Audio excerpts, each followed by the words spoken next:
Hi guys, welcome to the channel. Thank you for joining me and thank you for your continued support. So I did a video a little while ago about the Tim's review, which is currently ongoing, and one of the things I talked about was the fact that he said there was going to be around 10 people in the group that was going to make the decisions. However, in another meeting which he did say that there would be additional groups outside of that main group who would also be involved, and they would be made up of disabled people and disabled organisations and things like this. However, it's looking like now it's just going to be these 10 people that are going to make the decisions. Now, of course, there are going to be people representing disabled people in there, but there are some charities who have become a little bit uncertain about whether this is actually going to be as comprehensive, transparent and as cooperative as it was first thought. So I'm going to read you a little article which is going to discuss what these charities are planning to do, and then you can let me know in the comments below what you think. Let's take a look. This is it. A group of anti-poverty, disability and carer charities have sent an open letter to the Department for Work and Pensions Minister Stephen Timms ahead of his review into personal independence payment, which is the review that he's doing. The letter urges for Timms to commit to genuine co-production with disabled people rather than exclusionary and predetermined policy making from on high. Turn to Us, a charity that offers practical help to people struggling financially, has spearheaded this effort. A number of prominent non-profit and campaigning organisations have added their names to the call. This includes groups such as Z2K, Amnesty International, Carers UK, the Disability Benefits Consortium and others as well. The letter demands that Timms does the DWP PIP consultation differently, avoiding the top-down failures of the recent Universal Credit Bill and avoiding a repeat of the previous Conservative government's unlawful work capability assessment consultation. Points out that genuine consultation is about more than mere presence at the table. For Timms to review to be meaningful, it argues, it means working with disabled people and their organisations in shaping the scope, process and outcome of the review.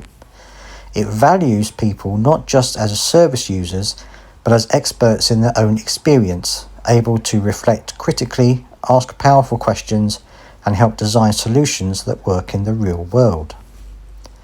It warns that without a robust, inclusive and transparent process from the start, disabled communities cannot trust the review. Therefore, it has set out a series of 4 practical steps the government must ensure its success.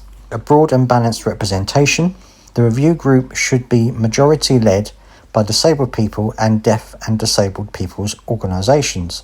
It must also reflect the diversity of the disabled community, including people with lived experience of the benefit system, those living in poverty, and people from minority groups. It should also include carers and welfare advisors to bring vital on-the-ground perspectives. Monitoring and evaluation of the co-production process. DWP PIP review must put a procedure in place to regularly check whether the process is truly inclusive and transparent. Alongside this, the department must publish a final independent evaluation, including anonymous feedback, before MPs debate the review's outcome. Commitment to full transparency.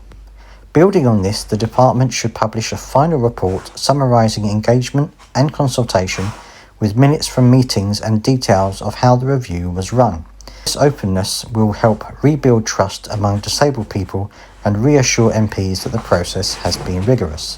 Full parliamentary scrutiny. The government must go further than simple statement or debate. MPs should have the opportunity to debate and vote on a substantive motion, ensuring proper accountability and oversight. Right, so I apologise if you heard a noise during that. My dog is insisting that he sits with me while I do this. Anyway, so those are the proposals that this letter has, and really it should have to go into a letter to the DWP and to Stephen Timms. It should already be the process. This is, after all, what they promised was going to happen during that debate on the PIP and Universal Credit Bill.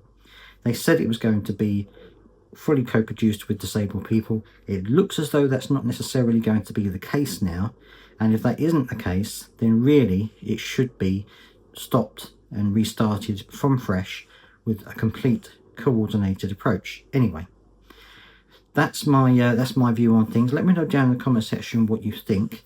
Before I go, there is also now the government has finally replied to the UN. You might remember that the UN put a letter to the government talking about the Universal Credit Bill and also talking about the Mental Health Bill and concerns they had for both. Well, the government has now finally made a response to that. I've had a bit reading through it. It's a very long letter or a very long document, and it's going to take a little while for me to get through it. So I'm going to make a video on that very soon, in the next day or two. So keep your eyes open for that. Please do subscribe if you want to be notified when that video comes out. And that's it. Thank you very much for joining me. I'll see you next time.